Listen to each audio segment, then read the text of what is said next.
So Awesome. welcome to ThisIsRnB.com. Thanks for speaking with me today. Again, I'm Rocky. Absolutely. Great to meet you, Wyn or Wayne, but we'll You call you too. Wyn for the sake of today.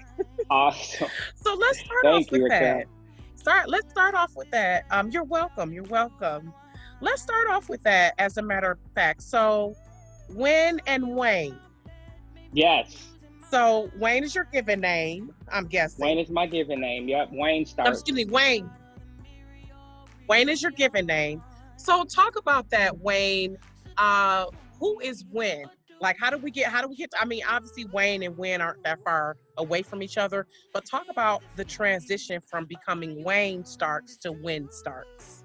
Uh, well, I think just I'm originally from Minneapolis, Minnesota, so I grew up around um, just a lot of music. It's more like I guess you could say. I mean, I grew up in the church, but there's definitely an underground music scene there that I was a little bit in a bubble growing up, so I didn't really get to experience it to the fullest that I wish I would have. But I have a huge connection with just like Prince is from there, and he's an inspiration of mine, and so I just I think just me being in that kind of a box a little bit. I think when I moved to Nashville is when I really started discovering who I was, like just as an artist and what I wanted to do musically. So um, I lived in Dallas for a year and a half, just kind of because I travel with the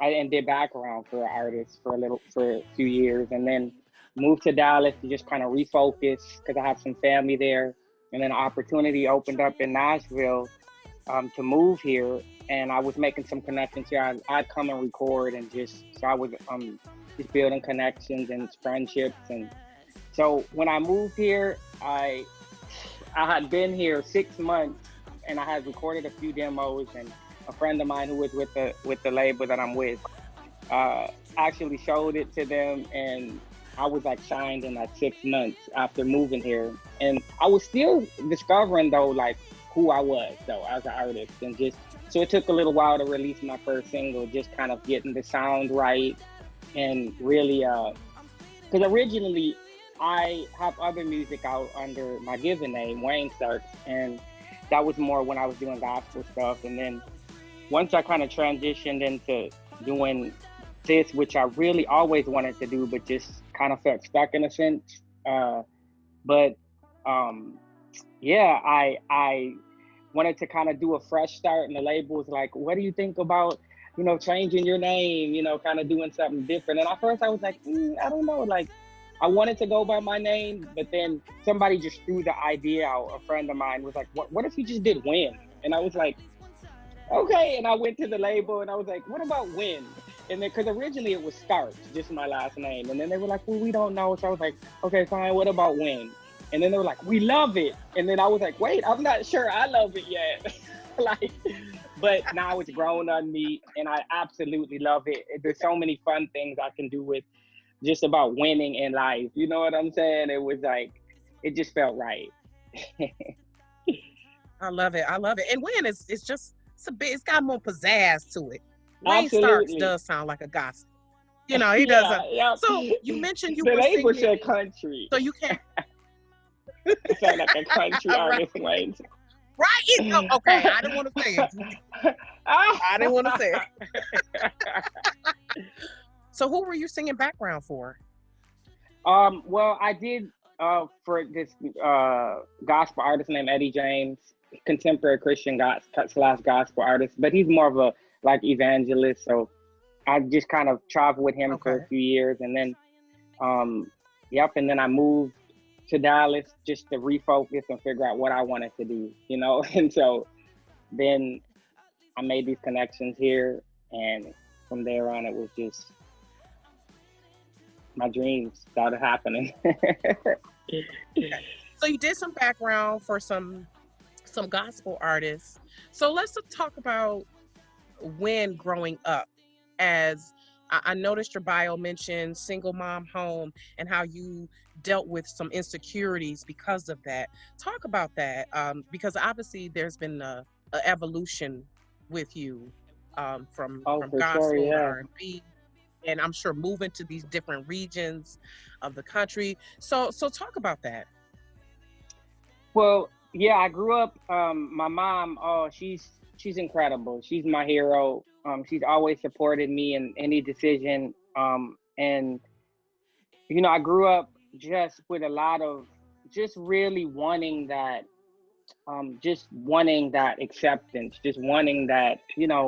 I struggle with a lot of rejection and stuff, and I just really wanted to like find like I think I kind of already knew who I was, but I wasn't sure that he was good enough or the world would accept it. And so I kind of locked that part of me in a cage for a long time. Mm, And so as I started growing up and just started living and just like an experience in life and just with all the experiences, I kind of got burned out a little bit. I was traveling a lot, and then I just got to a place where I was just like, man, this doesn't feel right. Like I really need to refocus and find out who I am, or and when really it was just letting that little boy that I locked in his cage out. You know what I'm saying? And that's what who I am is a lot about, is just really coming into this place to where you just embrace every part of yourself, even those things you think the world won't like or you think people don't like. And I just kind of started learning how to love me. And because I really love what music does for people and the impact that it leaves on people. And a lot of the artists that I looked up to just had this sense of knowing, and just like this unapologetic knowing of who they were. And I was just like, man, I want to find that. And mm, so I went on this discovery and found out that he was already there.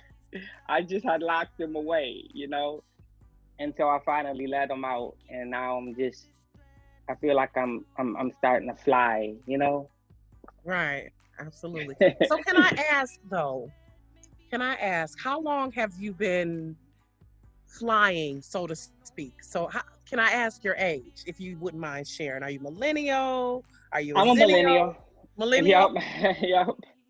I'm Okay, I so I just yeah, I'm 38. okay, okay, okay, Yep. okay, So okay. I Yeah. finally just like, yeah, it took like the song says, it's always been there. It just took me a minute to find it. And so I'd have to be me because nobody else is gonna do it. And I think that I hope I have something to offer people and to, you know what I mean? And so, like the artists that I looked up to, I want to be that for somebody else and let them know they Right, can be themselves unapologetically, and they don't have to hide anymore, lock themselves in a cage and just fly. They can fly. right, right. So you were obviously influenced by Prince. Have you Yeah. ever been to Paisley Park? Funny thing is, I've never been to Paisley Park. I've never Okay. been. Um, it's funny when you live in Minneapolis. You know, Right. you know how that is. Like if you Right, have a right. big Because I live in attraction there, and Detroit. everybody, Yeah. And it's like yeah, certain things you don't even notice are wonderful until people who come here and visit, they're like, oh, yeah. I'm like, oh, I've never been there. And that's like people ask me about Hitsville all the time. And I'm like, I've only been there like once in my life. And it was like when I was a little kid. Yeah. I haven't been there as an adult. So, but you're right. So Prince, obviously Stevie Wonder, R. Kelly, those were all influences from you for you. Yep. So talk Boys to about that. Men, Whitney Houston, her voice. I mean, she's to me one of.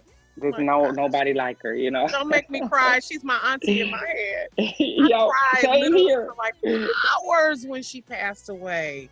Yeah, Hours. that was pretty devastating for me because I grew up listening to her. And, I see a lot in a sense like she's a church girl, you know what I'm saying? And she went into this and just captured the world. And I'm Right, I'm like, absolutely. man, so inspirational to me.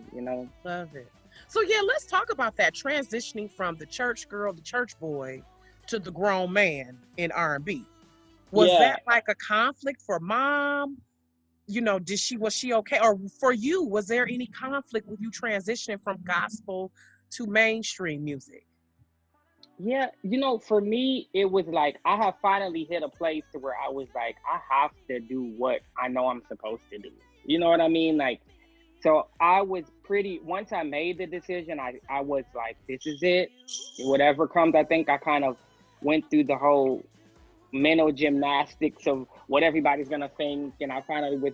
So once I did, I was at a good place to where I'm like, no, this is, and it felt so right.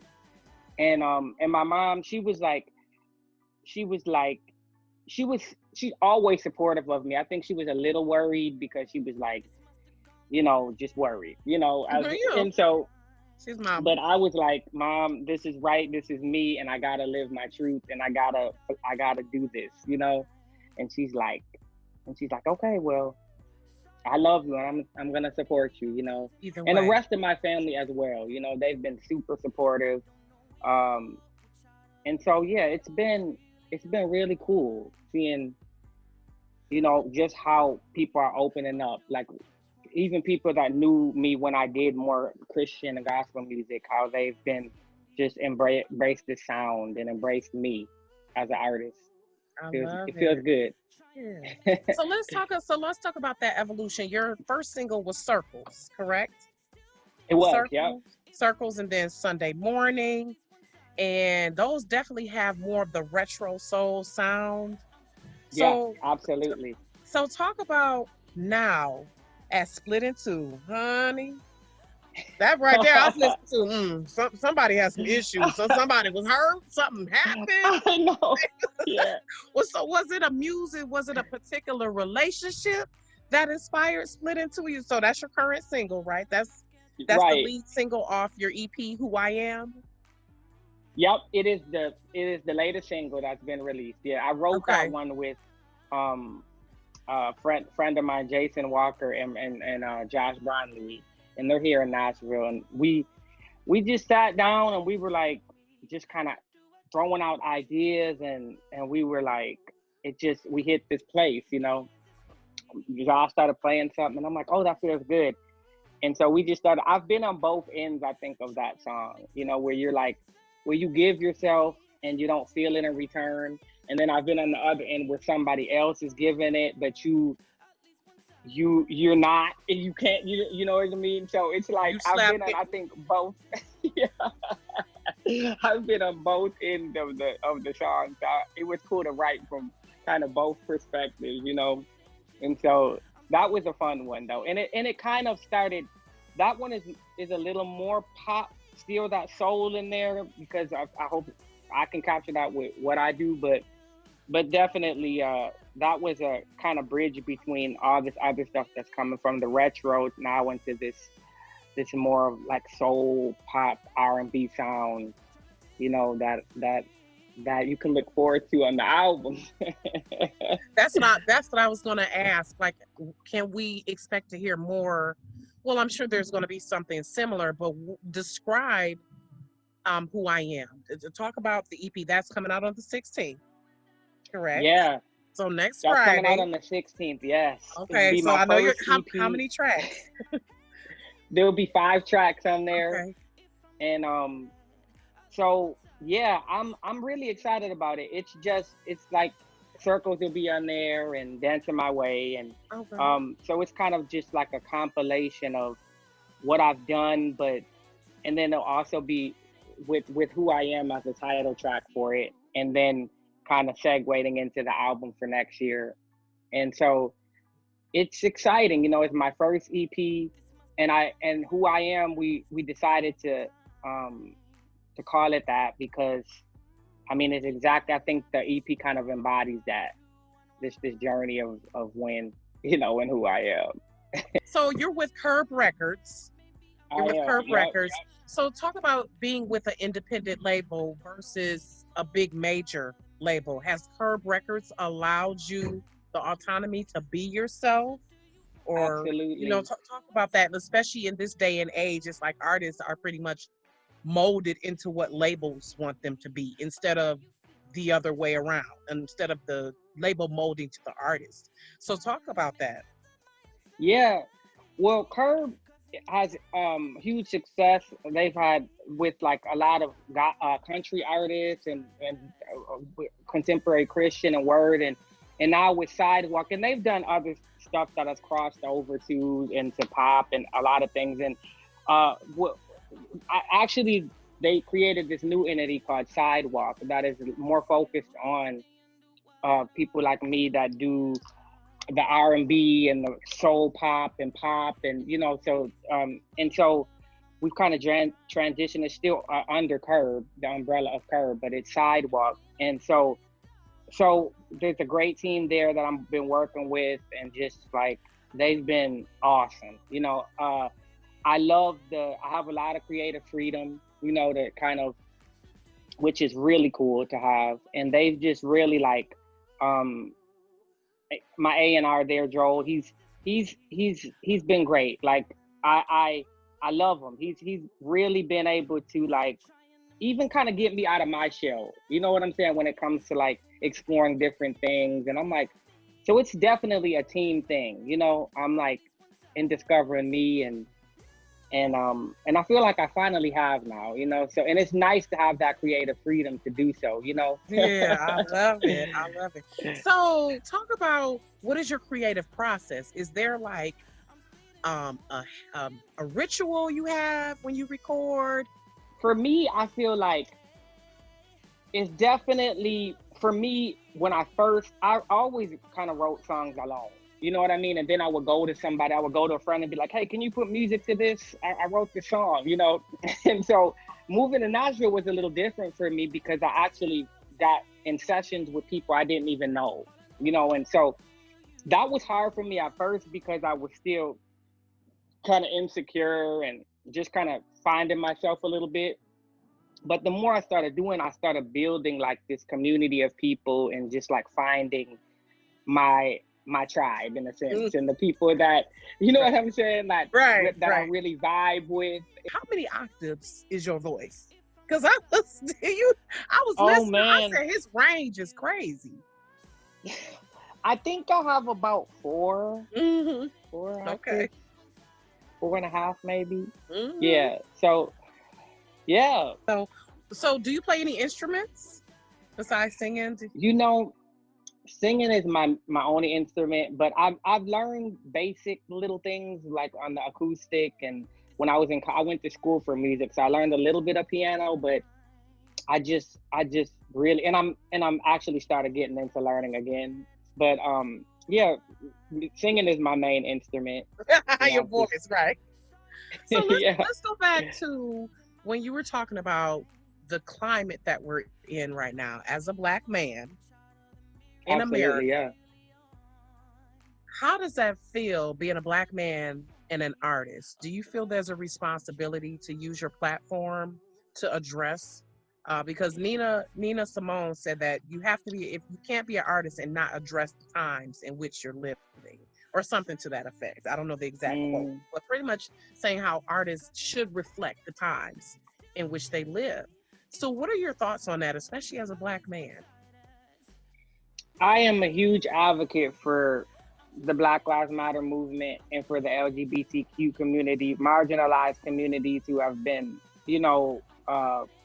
I'm a supporter and an advocate for that, and want to even do it more, like through my artistry and my music. So, which I've gotten the opportunity to do, which is going to be some stuff to come. But I've definitely have a heart for my community and just seeing change happen. Like I said, it's always been there. A lot of things are starting to be uncovered, and I hope that we can really start to see structural change the way we need to see it. You know what I mean? Because like I said, I'm from a big family, so I've seen a lot of what the system can do, and the trauma that we can experience as a people. You know what I'm saying? So my heart, I have such a heart for my community and seeing,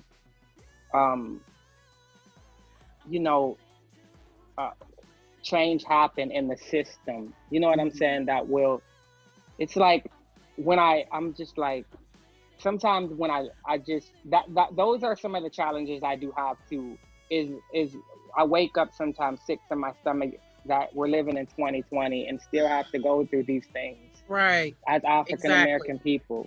Right. And so I want to use, Right. and I do feel a responsibility to, with my platform, to spread awareness and to be part of that change. You know. Right. Absolutely. Absolutely. Absolutely. I love it. Well, thank you, Wyn. I enjoyed you. Could we get a few? Can we get a few bars from Split in Two? Yeah, Little I've acapella, actually whatever part never you. sang that song live before, so let's see how this goes. This is R&B Okay. exclusive. Uh, Whatever part you want to sing, I'm open to. okay. I love all of it. Let's see. This must have gone through my head at least 1,000 times. Keep pulling out this thread, it's starting to unwind. Saw you in my bed, maybe I'm losing my mind. I don't know anymore which side of the mirror you're standing on. So do you want me, or do I just want you to? Is it skin deep, or are you feeling this too?